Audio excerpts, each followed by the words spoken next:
The evening air carried the sweet scent of spring as Commander James Reeves pulled his truck into the brightly lit gas station. The digital clock on the dashboard showed 10:17 p.m. His wife Grace rested her head against the window, her face glowing from the neon signs overhead. "I still can't believe it's been 5 years," she said, turning to look at him with those eyes that still made his heart skip. Her dark hair was pulled back in a loose bun, a few strands falling across her face. James reached over and tucked the loose strands behind her ear. "Best 5 years of my life." They had just left their favorite restaurant where they celebrated their wedding anniversary. 5 years of marriage that had survived 4 deployments. 4 times James had left and 4 times he had returned to her waiting arms. "I'll get the gas, you pay," Grace suggested, already reaching for her purse. James nodded. "Get me some of those chocolate peanut butter things while you're in there." Grace rolled her eyes. "Your sweet tooth is worse than a kid's." She leaned over and kissed him lightly. "Be right back." James watched her walk toward the store, her blue dress swaying slightly with each step. Even after all these years, he still found himself watching her like this, memorizing her movements, storing them away for the lonely nights during deployments when memories were all he had. He stepped out to pump the gas, feeling the cool night air against his skin. The parking lot was nearly empty except for an old pickup truck parked near the ice machine and a red sedan at the far pump. James had spent the last 12 years of his life noticing details like this. It was what kept him alive in places where the smallest overlooked detail could mean death. The gas pump clicked steadily as James leaned against the truck. Through the store windows, he could see Grace talking with the cashier, laughing at something. James smiled. Grace could make friends anywhere. It was one of the countless things he loved about her. The sound of sirens cut through the quiet night. James looked up, his body tensing instinctively. 2 police cruisers turned sharply into the gas station, lights flashing but sirens cutting off as they entered. The officers moved with urgency, drawing their weapons as they positioned themselves. James felt his pulse quicken. 10 years with SEAL Team 6 had taught him to read situations quickly. Something was very wrong. His eyes darted to Grace inside the store, then back to the officers who were shouting commands to someone he couldn't see. The store door chimed as Grace pushed it open, a plastic bag hanging from her wrist. She stepped out, looking confused at the police scene unfolding before her. "Grace," James called out, his voice carrying across the lot. "Stay where you are." She turned toward his voice, her phone in her hand, the screen lighting up her face in the darkness. "Drop the weapon," an officer shouted. James felt his world slow down. "She doesn't have a weapon," he yelled, already moving toward her. "That's my wife." "She's holding a phone." Grace froze, confusion turning to fear as she realized the officers were speaking to her. Drop it now." The young officer's voice cracked with tension. James was running now, years of training telling him this was going horribly wrong. "Officer, I'm Commander James Reeves, United States Navy." "That's my wife." She's unarmed. The next moments played out in terrible slow motion. Grace slowly raised her hands, the phone still clutched in her right hand. The store's flickering light caught the glass screen, creating a brief glint in the darkness. A shot rang out. Then another, and another. "No!" The word tore from James's throat as he reached Grace just in time to catch her falling body. Her weight brought them both to the ground. "No, no, no!" Blood bloomed across the blue fabric of her dress. Her eyes, wide with shock, found his. "Officer down." "Shots fired!" Someone was yelling into a radio. "She's not an officer. She's my wife." James roared, his hands already moving to apply pressure to the wounds. His training took over as he assessed, 2 to the chest, 1 to the abdomen. Critical. "Call an ambulance." Grace's lips moved, trying to form words. "Don't talk, baby. Save your strength." James's voice broke as he worked desperately to stop the bleeding. "Help is coming. Stay with me." More cruisers arrived, lights painting the scene in alternating red and blue. Officers approached cautiously. She was unarmed. James shouted at them, his hands covered in Grace's blood. She was just holding a phone. One of the officers, older with gray at his temples, knelt beside them. His face paled as he took in the scene. "Jesus Christ, Collins," he said to the young officer who stood frozen, gun still in hand. "What have you done?" "I thought—" The report said armed robbery. She came out with something in her hand. Officer Collins stammered, his young face drained of color. James barely heard them. His world had narrowed to Grace's fading pulse beneath his fingers. Her breathing grew shallow, each breath a painful struggle. "I need a medic now," James commanded with the same authority that had led men through the world's most dangerous places. "James," Grace whispered, blood bubbling at the corner of her mouth. Her hand weakly grasped at his shirt. "I'm here." He leaned closer, his forehead touching hers. "Stay with me, Grace. Please stay with me." Her eyes, those beautiful eyes that had welcomed him home so many times, found his one last time. "I love—" The words faded as her body went still. "No." James pulled her closer. "Grace, no. Don't do this." His voice broke completely. "Please don't do this." An EMT tried to move him aside. "Sir, we need to—" "She's my wife," James said, his voice hollow as he cradled her body. Years of combat, of seeing men die, had never prepared him for this moment. She was just getting snacks. We were celebrating our anniversary. The gas station lot was now filled with emergency vehicles, their lights casting strange shadows. In the chaos, a figure slipped away from the back of the store, the actual robber making his escape in the confusion. The older officer placed a hand on James's shoulder. "Sir, I'm so sorry. There was a call about an armed robbery. We had a description." His voice trailed off as he realized how hollow the explanation sounded. James looked up, his eyes moving from the officer's face to the young cop who had fired the shots. Officer Collins stood trembling, his supervisor now taking his weapon. "You didn't even give her a chance to explain," James said, his voice deadly quiet, the kind of quiet his teammates would have recognized as the most dangerous. She was holding a phone. "I didn't," Collins started to say but couldn't finish. As paramedics finally moved in, James reluctantly released Grace's body. He stood slowly, his clothes soaked with her blood. The gas pump had long since stopped, the normal world continuing around the small circle of devastation. A small crowd of onlookers had gathered behind the police tape. Among them, a woman filmed the scene on her phone, tears streaming down her face. "Commander Reeves," the older officer said, reading the military ID James had shown them, "will need a statement. And I promise you we'll get to the bottom of this." James looked at him with eyes that had seen too much death, now holding a pain deeper than any battlefield could inflict. "Yes," he said finally, "you will." As they led him toward a cruiser to take his statement, James looked back at the scene. Grace's body was being covered, the last moments of their life together ending beneath a white sheet. Blood. Her blood. Stained the concrete in a pattern James knew would be burned into his memory forever. The young officer who had fired the shots was sitting on the curb, head in his hands. His supervisor stood over him, radio in hand, speaking rapidly to someone, what none of them knew, what none of them could possibly understand as they followed their procedures and secured their scene, was exactly who James Reeves was. They saw a grieving husband. They didn't see the decorated SEAL commander. They didn't know about the missions in countries whose names never appeared in mission reports. They had no idea of the skills he had honed over a decade of operating in the world's most dangerous environments. They had just killed the one person who had kept those skills in check, who had given him a reason to leave that world behind when he came home. As James was led away from the scene, his mind began to work in the cold, calculated way that had kept him alive all these years. He registered faces, names on badges, the way the officers spoke to each other. He noted which one seemed genuinely horrified and which one seemed to be already crafting a story. In his grief-stricken heart, a decision was forming. There would be justice for Grace. If the system wouldn't provide it, he would find another way. The night that had begun with anniversary champagne ended with flashing lights and the crushing weight of a future suddenly, violently altered. James Reeves stepped into the police cruiser, his face a mask of grief that hid the storm gathering beneath. Rain fell in heavy sheets as they lowered Grace's casket into the ground. James stood motionless, the water soaking through his dress uniform, metals gleaming dully in the gray light. He barely felt the cold. His world had narrowed to this moment, this hole in the ground that would swallow everything he had lived for.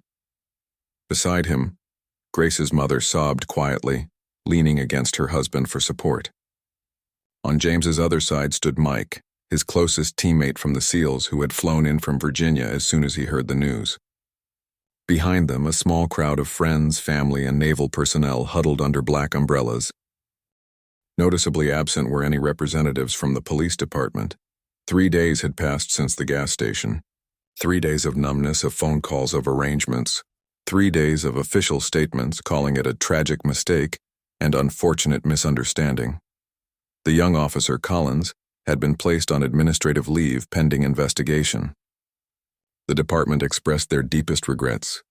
James had received their regrets with the same cold, empty expression he wore now.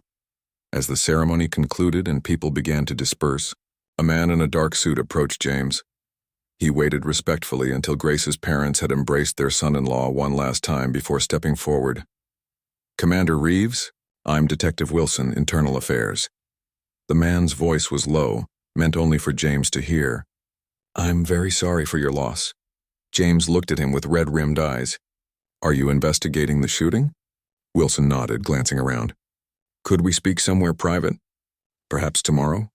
Mike stepped closer, protectively. "This is his wife's funeral." Wilson raised his hand slightly. "I understand.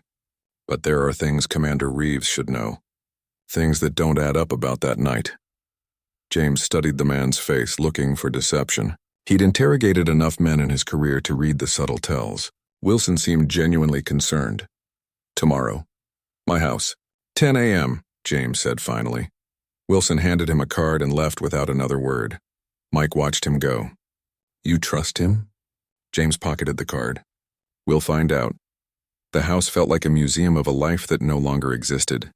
Grace's coffee mug still sat on the kitchen counter. Her reading glasses rested on top of a half-finished novel by the couch. Her scent lingered in the air. James sat across from Detective Wilson at the dining table. Mike leaned against the wall nearby, arms crossed. "The official report says officers responded to an armed robbery call," Wilson began, opening a folder. "But there are inconsistencies. The 911 call came from a burner phone. The caller described a woman matching your wife's description as the suspect." James's hands tightened into fists on the table. "Someone set her up?" "That's what I'm trying to determine." Wilson laid out several photos. Body camera footage from the responding officers should clear things up. But strangely, Officer Collins's camera malfunctioned that night. The backup officer's footage was corrupted during upload. Mike pushed off the wall.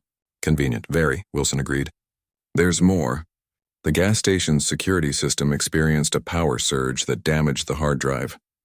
We recovered some footage, but it has gaps, specifically during the shooting." James stared at the photos. "So no evidence?" "Not exactly." Wilson pulled out another document. "Witness statements contradict the official report. A woman at the scene recorded part of the incident on her phone before an officer confiscated it as evidence. That phone has since gone missing from the evidence room." "Jesus," Mike muttered.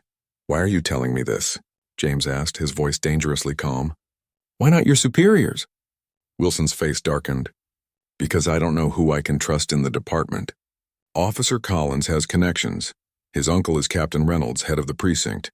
And this isn't the first time something like this has happened." "Like what?" James pressed. "Evidence disappearing. Witnesses changing statements. Officers involved in shootings getting cleared despite questionable circumstances." Wilson leaned forward. "I've been building a case for months, but I need more.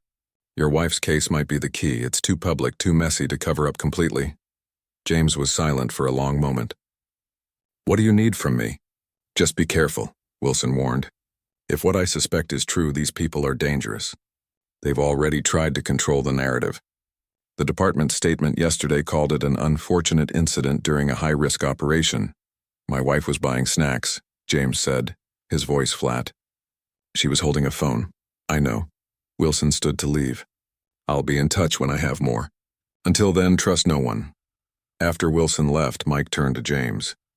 "What are you thinking?" James looked up, his eyes clear for the first time in days. "I'm thinking it's time to go to work." That night, James sat alone in his home office, surrounded by photos of the crime scene he'd demanded from the department. His SEAL training had taught him to analyze environments, identify threats, notice inconsistencies. Now he applied those same skills to understand what had happened to Grace. The doorbell rang.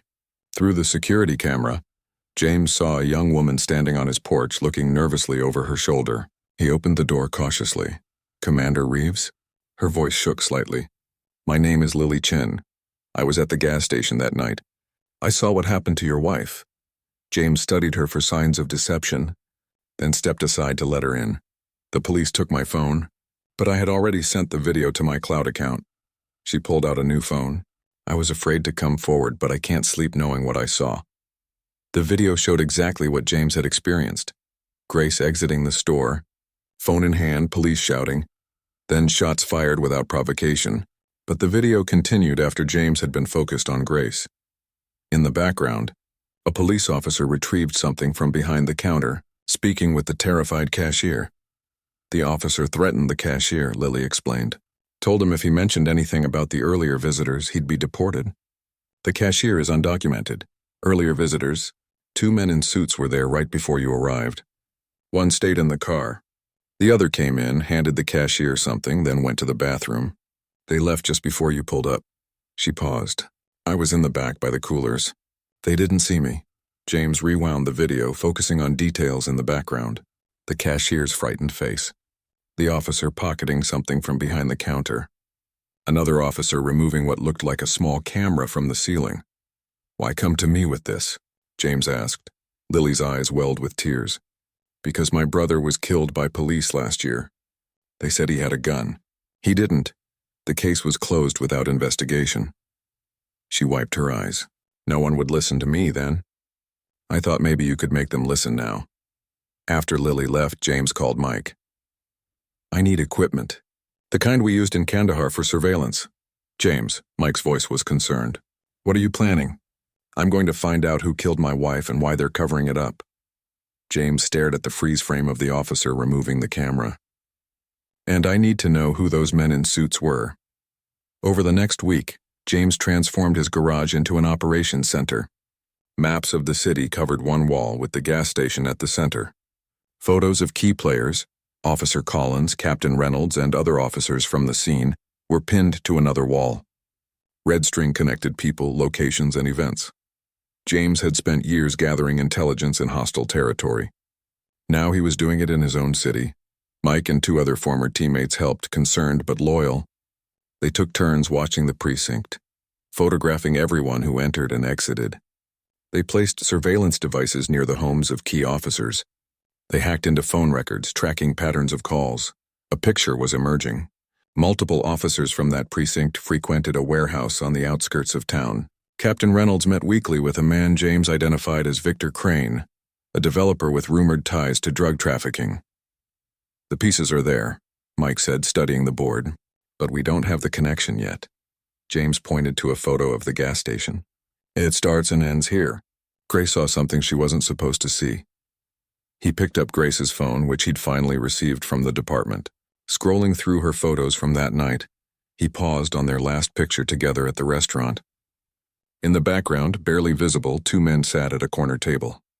One handed something to the other under the table. James zoomed in.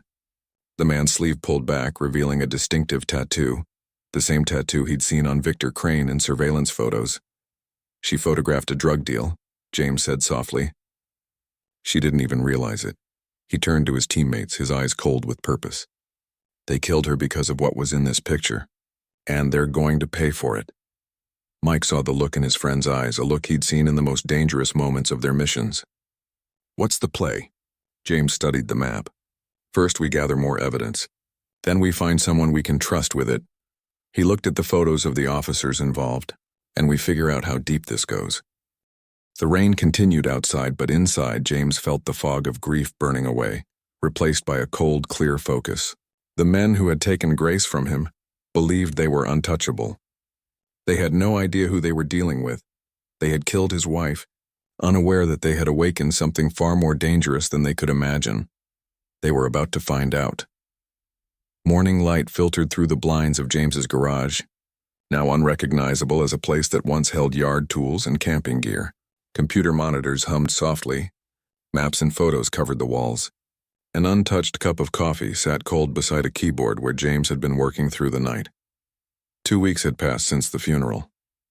2 weeks of watching, waiting, and gathering information. Dark circles had formed under James's eyes, his face covered in stubble. He hadn't slept more than 3 hours at a stretch since Grace died. The door opened, and Mike stepped in with fresh coffee and a bag of food.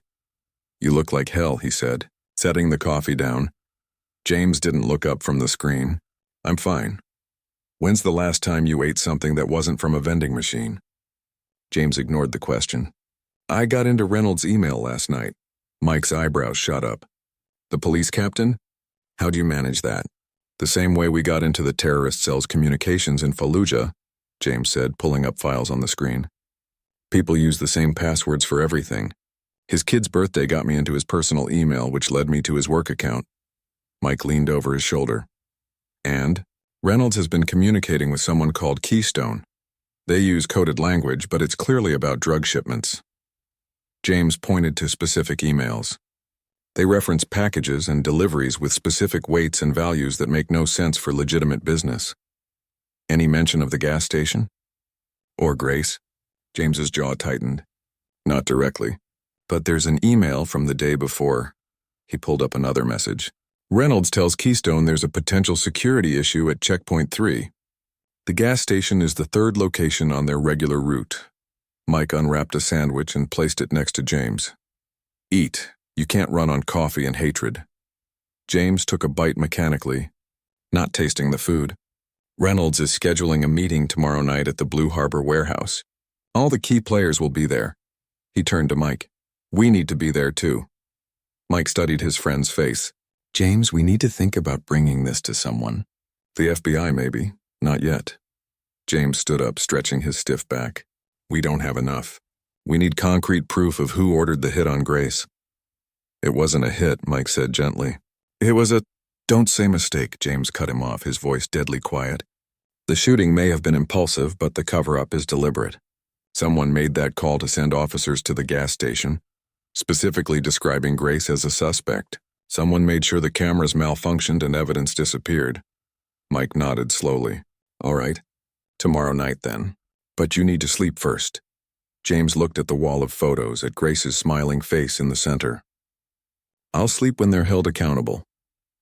Detective Wilson sat in his parked car 3 blocks from the precinct, speaking quietly into his phone.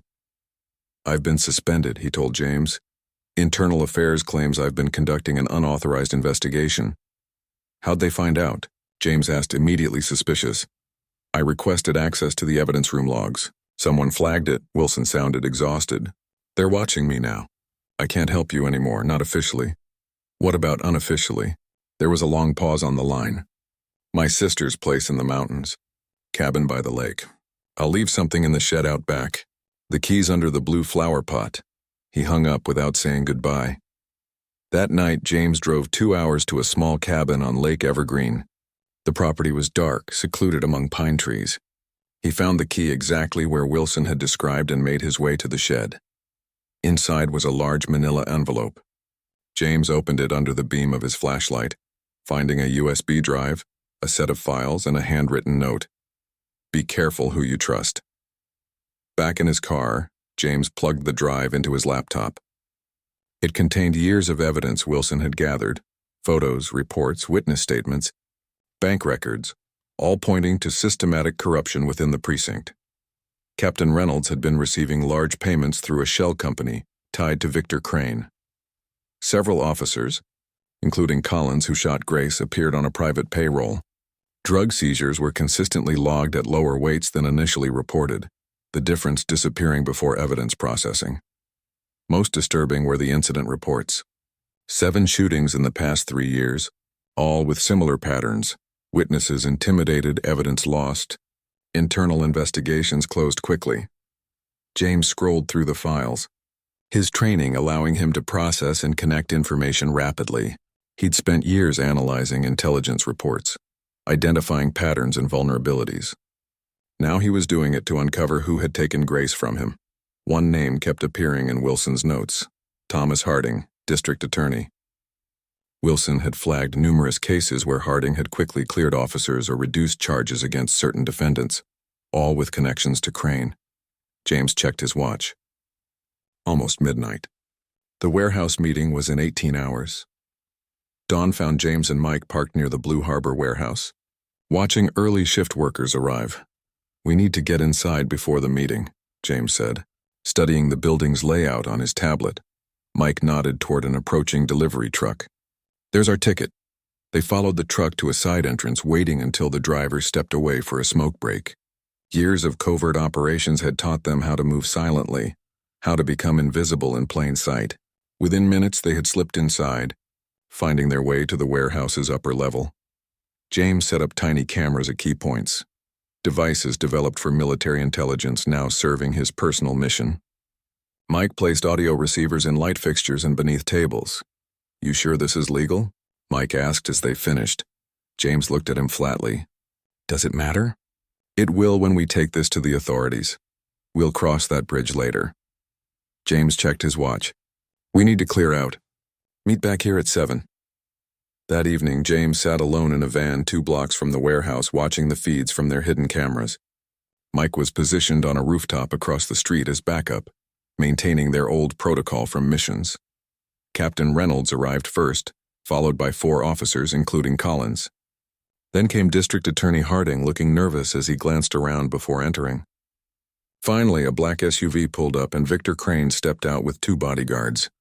James activated the audio receivers. The sound quality was perfect, another benefit of military-grade equipment. We have a situation, Reynolds was saying. Wilson from IA was asking questions. I've handled it for now, but he knows something. Crane's voice was calm, almost bored. Is he contained? Suspended. We're monitoring his communications. And the evidence from the gas station? Harding spoke up. All gone. The woman's phone was cleaned before being returned to the husband. Security footage erased. The witness statements have been revised. And the husband? Crane asked. James leaned closer to the screen. Reynolds shrugged. Former military. Navy SEAL. He's grieving, not thinking straight. By the time he could cause any problems, there won't be anything to find. Crane turned to Collins, who had been silent. You should have made sure she was dead without witnesses. Collins paled. It happened fast. The husband was right there. The husband is the problem, Crane cut him off. She was just in the wrong place at the wrong time. Took photos of our exchange at the restaurant, then happened to be at our pickup location. Bad luck. We could arrange an accident for him, one of the other officers suggested. Grieving husband, maybe drinking too much, car crash. James felt his blood run cold at the casual way they discussed ending his life. Not yet, Crane decided. Too suspicious right after the wife. Let things cool down. We have the new shipment coming in next week. That's the priority. They moved on to discussing logistics, dates, locations, payment details. James recorded everything, his face expressionless as he built his case against each person in that room. When the meeting ended 2 hours later, James had more than enough evidence to bring down everyone involved. The drug operation, the corrupt officers, the cover-up of Grace's murder. He watched Crane leave last, getting into his expensive SUV. For a moment, James considered following him, ending this personally. His training had taught him a dozen ways to make it look like an accident. Instead, he drove back to his makeshift command center. There would be justice for Grace, but it would be complete. Everyone involved would answer for what they'd done. We need to take this to the FBI, Mike insisted as they reviewed the evidence the next morning. This is bigger than we thought. They've got cops, the DA, who knows how many others involved. James nodded slowly. I know someone. Thomas Riley. We worked a joint operation in Afghanistan. He's with the Bureau's Public Corruption Unit now. Can you trust him? James thought about it. As much as I can trust anyone right now. He picked up his secure phone, another piece of equipment from his SEAL days that wasn't supposed to leave the team. Riley answered on the 3rd ring. James, been a long time. I heard about your wife. I'm so sorry. I need to meet. It's important. James kept his voice neutral, giving nothing away. And I need to know no one else knows about it. There was a pause on the line. This sounds serious. It is. Life or death. There's a fishing spot outside town. Northridge Lake. Know it? I'll find it. Tomorrow. 6 a.m. Come alone. Riley hung up. Mike looked concerned. You sure about this? James stared at the evidence they'd gathered. Recordings, photos, financial records, Wilson's files. Enough to destroy everyone involved in Grace's death. No, he admitted, but we're out of options. This is too big for us to handle alone. He looked at the photo of Grace on the wall, her smile forever frozen in time. I promised her justice. Tomorrow we take the first step. What James didn't say was that he'd also prepared contingencies. If Riley couldn't be trusted, if the system failed again, he had other plans. The skills that had made him one of the nation's most lethal operators hadn't disappeared. They were merely waiting, coiled like a spring, ready to be unleashed if necessary. The men who killed Grace and thought they could cover it up were about to discover just how badly they had underestimated the man whose life they had destroyed. Mist rose from the surface of Northridge Lake as James parked his truck at the deserted boat launch. The early morning air was crisp, the sun just beginning to peek over the eastern hills. He checked his watch, 5:52 a.m. He was early, just as he'd planned. James circled the area, checking for surveillance or ambush points, habits that had kept him alive in war zones. Finding nothing suspicious, he returned to the weathered picnic table near the water's edge. From his pocket, he took a small device and placed it under the table. Insurance in case things went wrong. At precisely 6 o'clock, another vehicle approached. James recognized Riley's old Ford truck. His former colleague stepped out, dressed in fishing gear as if this were truly just an early morning trip to the lake.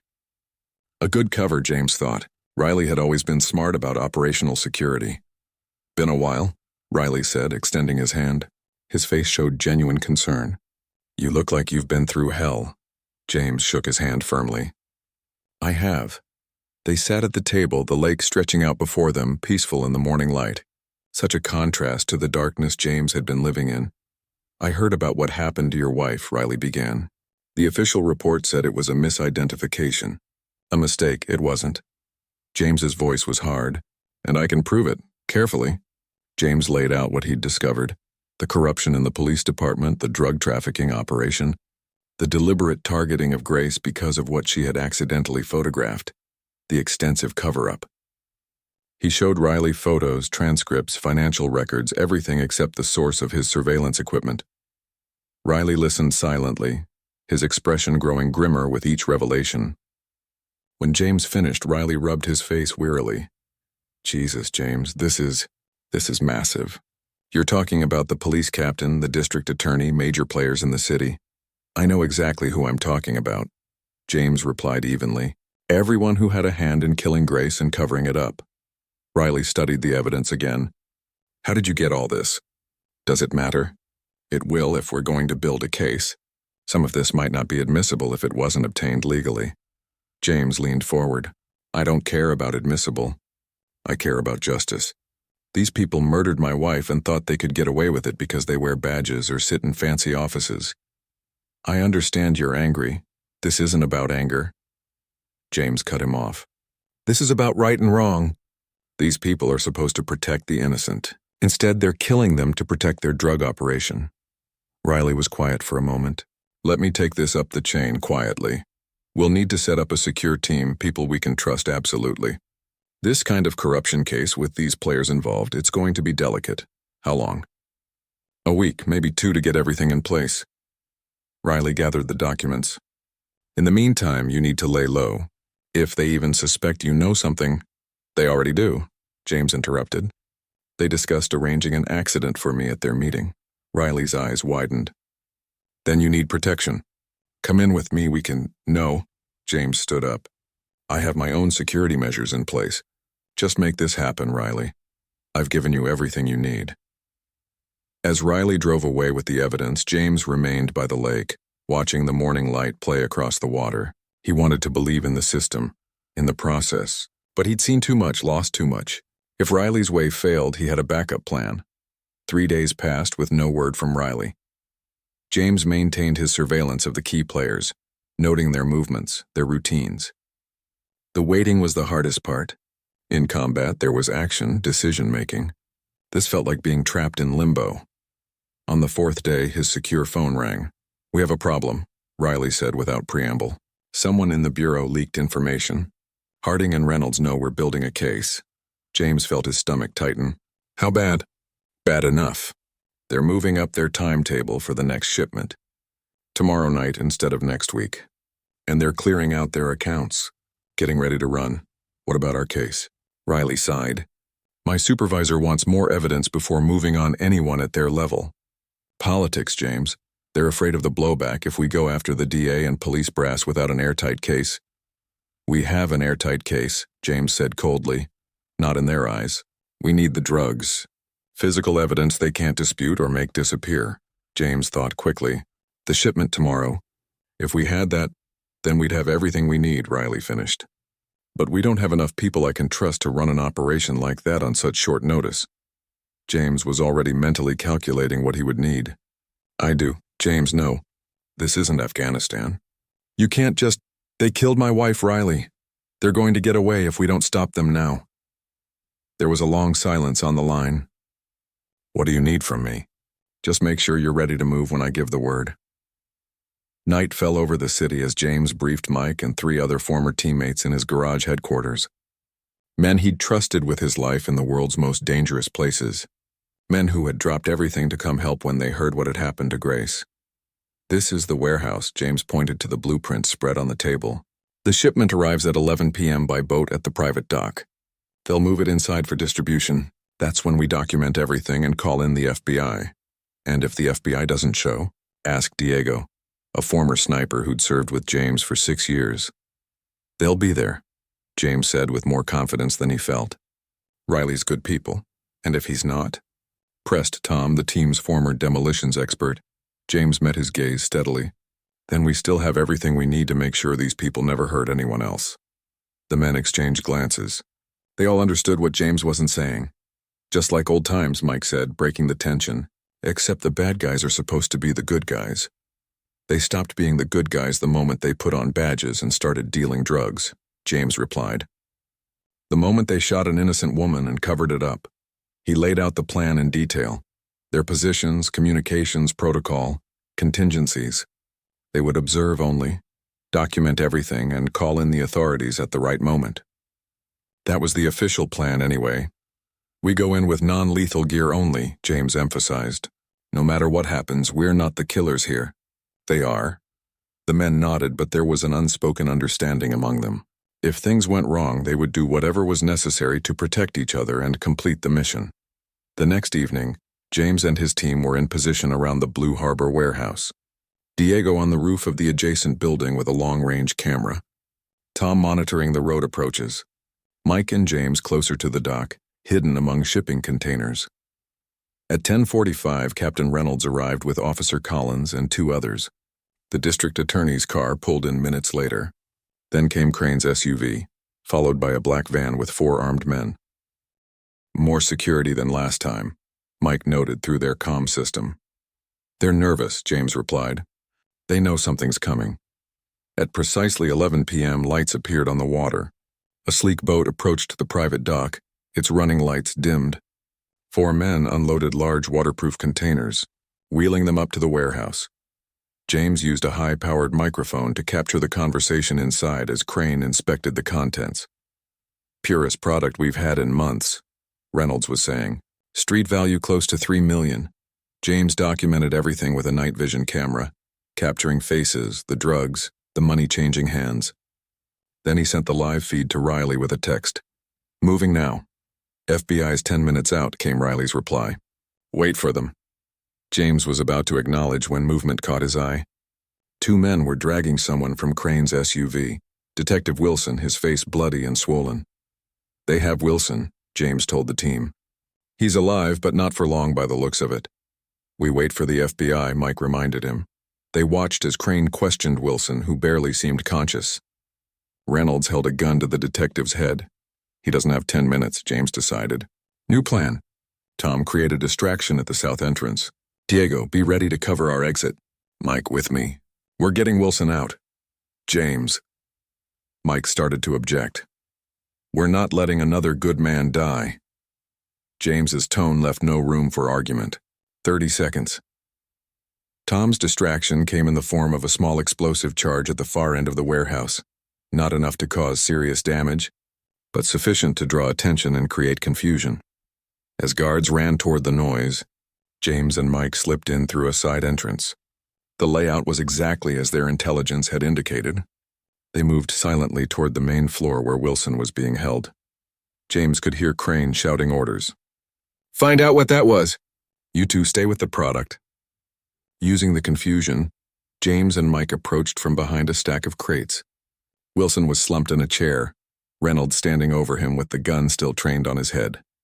James moved first, swift and silent as he'd been trained. Before Reynolds could react, James had disarmed him and rendered him unconscious with a precise strike. Mike covered the others, using a taser on Collins when he reached for his weapon. "Wilson," James said urgently, checking the detective's pulse.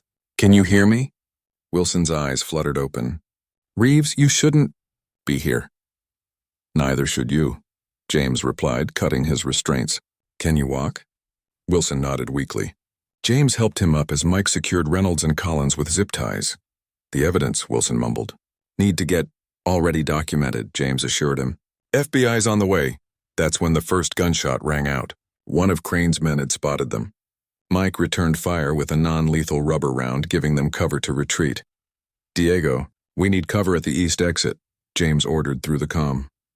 "Already on it," came the calm reply, followed by several shots from Diego's position that forced Crane's men to take cover. James half-carried Wilson toward the exit, Mike covering their retreat. They had almost reached the door when James felt a searing pain in his shoulder. He'd been hit, but he kept moving, kept Wilson moving with him. Outside, they made it to their vehicle as sirens wailed in the distance. The FBI was coming, but Crane and his men were already fleeing in the opposite direction. "We need to go after Crane," James said, pressing a hand to his bleeding shoulder. "You need a hospital," Mike countered, taking the driver's seat. "And we need to get Wilson to safety." James knew he was right. They had the evidence. They had Reynolds and Collins in custody. The FBI would have the drugs. Crane couldn't run forever. As they drove away, James looked back at the warehouse now swarming with FBI agents. It wasn't the clean operation he'd planned. It wasn't the full justice he'd promised Grace, but it was a start. Wilson coughed weakly from the back seat. "You saved my life." James met his gaze in the rearview mirror. Just doing what Grace would have wanted. For the first time since that night at the gas station, James felt something other than grief and rage. It wasn't peace, not yet, but as the adrenaline faded and the pain in his shoulder grew, he recognized the feeling. It was purpose, the same sense of purpose that had driven him through his military career. Protecting the innocent, fighting against those who abused their power, standing up for what was right no matter the cost. Grace would have understood. She had always understood him better than anyone. Morning light streamed through the hospital window, casting long shadows across James's bed. The doctor had insisted on keeping him overnight after removing the bullet from his shoulder. James had argued, but Mike had sided with the medical staff. "Grace would want you to heal," he'd said simply, and James had relented. Now he sat up carefully, testing the limits of his bandaged shoulder. The pain was manageable. He'd endured far worse in his career. On the small table beside him lay the morning newspaper. The headline was exactly what Riley had promised. "Police corruption ring busted. Captain Day among arrested." The door opened and Riley walked in, looking tired but satisfied. He carried a tray with 2 cups of coffee. "Thought you might want something better than hospital sludge," he said, handing a cup to James. "How's the shoulder?" "I'll live." James took a sip of the coffee. "You kept your word."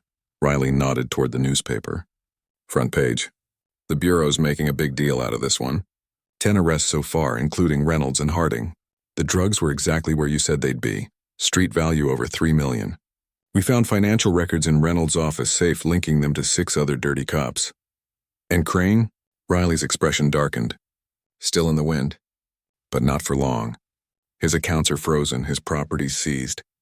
We've got alerts at airports, train stations, and borders. He won't get far." "He killed my wife," James said quietly. "He gave the order." "And he'll pay for it," Riley assured him. "Wilson's testimony alone will bury him.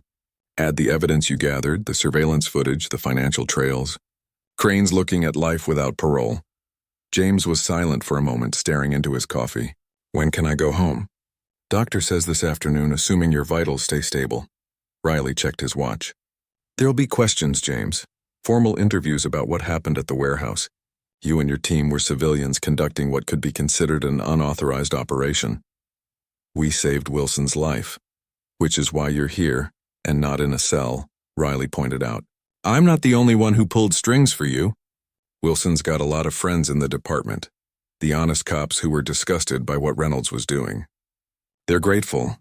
James looked out the window. The city sprawled below, people going about their normal lives unaware of the corruption that had nearly destroyed his. What happens next? The case builds. Trials will take months, maybe years for appeals, but they'll go away for a long time. Riley hesitated. And you need to find a way to live again, James. 2 days later, James stood in front of Grace's grave. Fresh flowers, lilies her favorite, brightened the still fresh earth. He'd come straight from his debriefing at the FBI field office, where he'd spent 6 hours detailing everything he knew about the case. It's not finished yet, he told her quietly, but it started. They won't hurt anyone else. The cemetery was peaceful in the late afternoon light. Birds sang in the trees overhead. A gentle breeze carried the scent of freshly cut grass. Life continuing, even in this place of endings. James knelt and placed a hand on the cool stone. I miss you. Every minute of every day. His phone buzzed in his pocket, a text from Mike. News just in. Crane spotted at private airfield outside Camden. FBI moving in. James stood slowly. One last piece of business to attend to. The small regional airfield was swarming with federal agents when James arrived. He showed his military ID to the perimeter guard, who recognized him from the briefings and let him through with a respectful nod. Riley met him by the main hangar. You shouldn't be here. This is an active operation. I need to see him, James said simply. I need to see him in cuffs. Riley seemed about to argue, then sighed. Stay back with me. The tactical team is making the approach now. They watched from a distance as FBI agents surrounded a small Cessna preparing for takeoff. Crane had almost made it. The plane was fueled and his pilot was running through pre-flight checks when the agents converged. There was a brief standoff. Crane's bodyguard reached for a weapon but thought better of it when he saw how outnumbered they were. With surprising dignity, Crane stepped out of the plane with his hands raised. As agents cuffed him and led him toward a waiting vehicle, Crane's eyes met James's across the tarmac. Recognition flickered across the drug trafficker's face, followed by something like fear. James held his gaze steadily, letting Crane see exactly who had brought him down. No words were exchanged. None were needed. Feel better? Riley asked as Crane was placed in the back of an FBI SUV. James watched the vehicle drive away. I'll let you know. 3 months later, the courtroom was packed for the preliminary hearing. James sat in the front row directly behind the prosecution table. He'd been there every day, watching the proceedings with the same intense focus he'd once applied to mission planning. Officer Collins was on the stand, having accepted a plea deal in exchange for his testimony against the others. He looked smaller in plain clothes without his badge and gun. Younger, too. Almost frightened. And who gave the order to target Mrs. Reeves specifically? The prosecutor asked. Collins swallowed hard. Captain Reynolds said we needed to eliminate a security threat at the gas station. He described her and said she would be arriving with her husband. We were told she had evidence that could expose the operation. And did she? Just her phone. Just some pictures she took at dinner without even knowing what she was photographing. Collins's voice cracked. It was supposed to be a clean operation. Get her alone, make it look like a robbery gone wrong. But her husband was there. And what happened when you realized your mistake? Collins looked directly at James for the first time. Reynolds called Crane. Crane said to cover it up. Make it go away. So we did, or we tried to. James held the young officer's gaze, seeing not the monster he'd imagined these past months, but a weak man who had made terrible choices. It didn't excuse what Collins had done. But James no longer felt the burning need to destroy him personally. That evening, as James left the courthouse, he found Mike waiting by his truck. Didn't know you were coming today, James said. Mike shrugged. Thought you might want some company. Heard Collins testified. Yeah. James unlocked the truck but didn't get in. He looked scared. He should be. He's going to prison. James nodded slowly. For a long time. They all are. They stood in silence for a moment, the weight of the past months hanging between them. The team's getting together tonight, Mike finally said. Tom's place. Nothing fancy, just some beers, maybe a game on TV. You should come? James hadn't socialized since Grace died. The thought of small talk and forced normalcy seemed impossible. But something in Mike's invitation reached through the fog that had surrounded him for so long. Maybe for a little while, he conceded. Mike smiled for the first time in what seemed like ages. Good. That's good, James. 6 months to the day after Grace's death, James stood before a group of police cadets at the academy. At first, he'd refused when the new police chief, one of the honest cops who'd helped clean house after the scandal, had asked him to speak. But Wilson, now fully recovered and heading the reformed Internal Affairs Division, had convinced him. These kids need to hear it from someone who's seen both sides, Wilson had argued. They need to understand what happens when the system fails, and what it takes to fix it. So here he was, looking out at young faces full of idealism and purpose, the same look he'd seen in the mirror when he'd first joined the SEALs. "I'm not here to tell you how to do your jobs," James began. "I'm here to tell you about my wife, Grace. About how she died because people with badges decided their greed was more important than their duty. About how the system that was supposed to protect her failed in every possible way." The room was utterly silent. "But I'm also here to tell you about Detective Wilson, who risked everything to expose the truth. About FBI agent Riley, who believed in justice enough to take on his own colleagues. About the good officers who helped bring down the corrupt ones, even knowing it would tarnish their entire department." James took a breath, feeling Grace's presence beside him, encouraging him as she always had. "The badge you'll wear doesn't make you good or bad. What makes you good or bad are the choices you make when wearing it. The easy choice is to look the other way, to protect your own, to tell yourself that the ends justify the means. The hard choice, the right choice, is to stand up for what's right even when it costs you." After the talk, as cadets filed out of the room, the police chief approached James. "That was powerful." "Thank you," James nodded. "Will it make a difference?" "For some of them, yes. That's how change happens. One person at a time." 1 year to the day after losing Grace, James returned to the gas station. He hadn't been back since that night. The place looked different now. New owners had renovated it, changed the signs, planted flowers along the walkway. James parked in the same spot where his truck had been that night. He sat for a long time, just breathing, remembering. Then he got out and walked to the exact spot where Grace had died in his arms. He knelt down and placed a single lily on the concrete. "I did what I promised," he said softly. "Everyone involved is facing justice. Reynolds got life. Collins, 15 years. Harding, 20. Crane will never see the outside of a prison again." A tear slid down his cheek, the first he'd allowed himself in months. "I miss you every day. I always will." As he stood to leave, his phone rang. Riley's number. "James," the FBI agent said without preamble, "I need your help. There's a situation in Camden. Corrupt officials, ties to trafficking. Local law enforcement compromised. I'm putting together a task force, people I can trust absolutely. You interested?" James looked down at the lily, then up at the sky. A year ago, he'd been consumed by revenge, by the need to destroy those who had taken Grace from him. Now he felt something different stirring within him. Purpose, yes, but also the possibility of something more. A chance to prevent others from experiencing the loss he had suffered. "When do you need me?" he asked. "Team meets tomorrow, 0800. James took a deep breath. "I'll be there." As he drove away from the gas station, James felt Grace's presence more strongly than he had since losing her. Not as a ghost or a memory, but as a part of himself that would never truly die. The part that believed in justice and doing what was right no matter the cost. He would never stop missing her. The pain would never completely fade. But for the first time since that terrible night, James could see a path forward. Not away from Grace, but carrying her with him into whatever came next. It wasn't the life they'd planned together. But it was a life with meaning. A life that honored what they'd shared, and for now that was enough.